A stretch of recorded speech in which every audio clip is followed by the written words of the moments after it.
De volta com o Correio Debate, e a gente está conversando aqui nos estúdios com o deputado estadual Evásio Bezerra, que é do PSB. Deputado, pós-eleições, está desenhado um novo mapa político da Paraíba, como a gente já falou aqui no primeiro bloco. Agora tem a situação do PSB.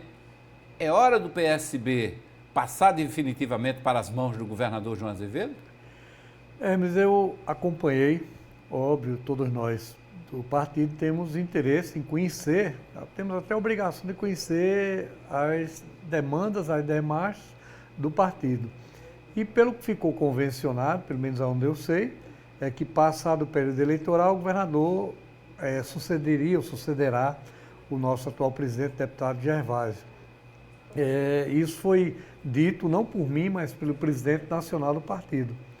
Vamos aguardar para ver qual será o desfecho. Muito embora sempre houve um desprendimento muito grande da parte do governador, mas eu estaria sendo incorreto com você se eu dissesse que não há uma expectativa de prefeitos e até de deputados mesmo para que o governador possa ascender a essa condição. Mas isso depende de dois fatores. Primeiro, é o governador realmente querer.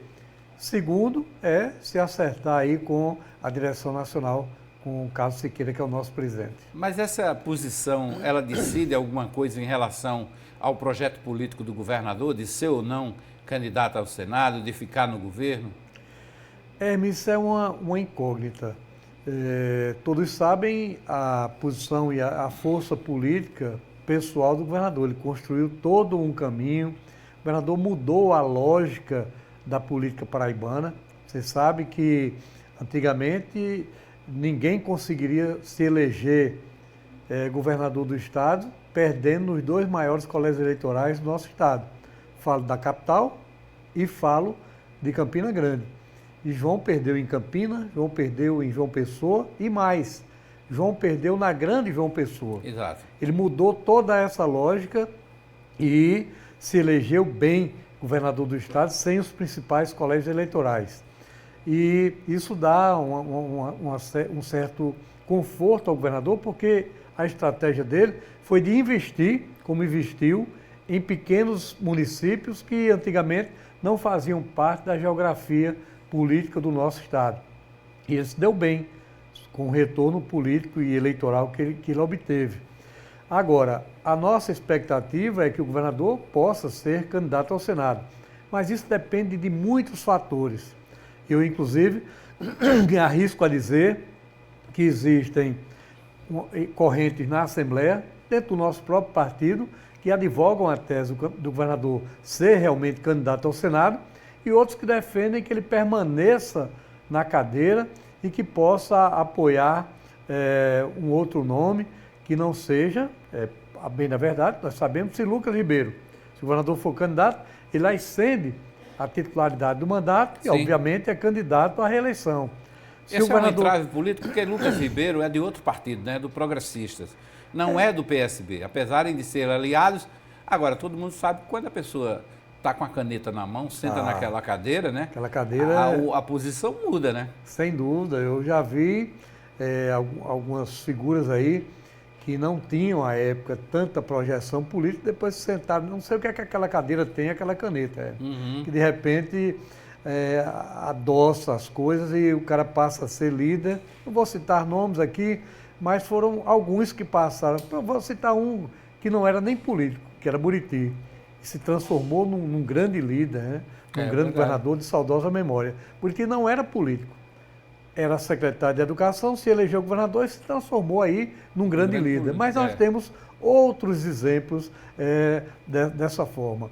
E João Azevedo, mais do que ninguém, né? Era um técnico que, de repente, assumiu não tinha sido sequer vereador em cidade nenhuma da Paraíba. E se elege governador e hoje é, indubitavelmente, o nosso maior líder político. Se consolidou como uma liderança política, né? Sem e provou dúvida. isso nas urnas, né? E um grande eleitor. Como o senhor disse, ele conseguiu inverter essa lógica de Campina Grande e João Pessoa decidirem, né, as eleições estaduais. E ele mais grave, né, Hermes? Porque ele perdeu em João Pessoa, perdeu em Campina, perdeu em Santa Rita, que é outro grande colégio eleitoral, perdeu em Bahia, perdeu em Cabedelo, perdeu no Conde e me parece que em Alhandra, ganhou em uma dessas cidades por pouco. Então foi realmente um gigante. Me parece que ele ganhou só no Conde. Ganhou no Conde, é isso mesmo. Perdeu a Alhandra também. Com a prefeita lá. Pois né? é. Agora, deputado, isso faz com que os partidos de oposição também fiquem de olho nessa estratégia adotada pelo governador. Eles vão dobrar a aposta pelo interior do estado. Mas aí eles agora vão ter a certeza que nessa geografia já a perspectiva ou do PSB ou de um aliado nosso venha vencer as eleições nas cidades que eu acabei de nominar, como Bahia, Santa Rita, Cabedelo. Então, são cidades importantes, né, sob o ponto de vista político-eleitoral, e que nós vamos ter aliados, coisa que não tínhamos, não tivemos na eleição passada. Isso fortalecerá, sem dúvida, o nosso agrupamento político, não apenas do nosso partido, o PSB, mas aqueles partidos que dão sustentação ao governo na Assembleia e sustentação política também em todo o Estado. Deputado, claro que esse período é um período assim meio que de exceção na agenda dos deputados estaduais, deputados federais, que andam muito pelo Estado, né? Colocando apoio, reafirmando apoio aos seus candidatos. O senhor, por exemplo, vai apoiar quantos prefeitos este ano? Prefeito mesmo, eu vou apoiar, que são candidatos à reeleição, 2. Não, um apenas, que é Michele Ribeiro em Pedro Regis. Lá em Princesa Isabel tenho 2 prefeitos que me acompanham politicamente. Ricardo Pereira não será candidato, o candidato será o atual presidente da Câmara, vereador Garrancho. Mas nós temos a perspectiva de elegermos mais prefeitos em Cutegi, em Jacaraú, em Mulungu. Teremos, assim, aliados fortes e que integram o meu e o nosso agrupamento político. Para o deputado também não faz tanta diferença essa quantidade de prefeitos, de apoio de prefeitos? Não, faz diferença sim. Eu senti na pele fazer campanha, fazer política numa cidade onde nós fazemos oposição aos atuais prefeitos. Os prefeitos demonstraram isso nas urnas, e eu falei anteriormente, a eleição do governador, a eleição dos deputados estaduais, senadores e também da nossa Assembleia. Ok. Deputado Evásio Bezerra, queria agradecer sua presença aqui no Correio Debate, essa entrevista. Boa tarde mais uma vez, boa sorte aí na sua missão.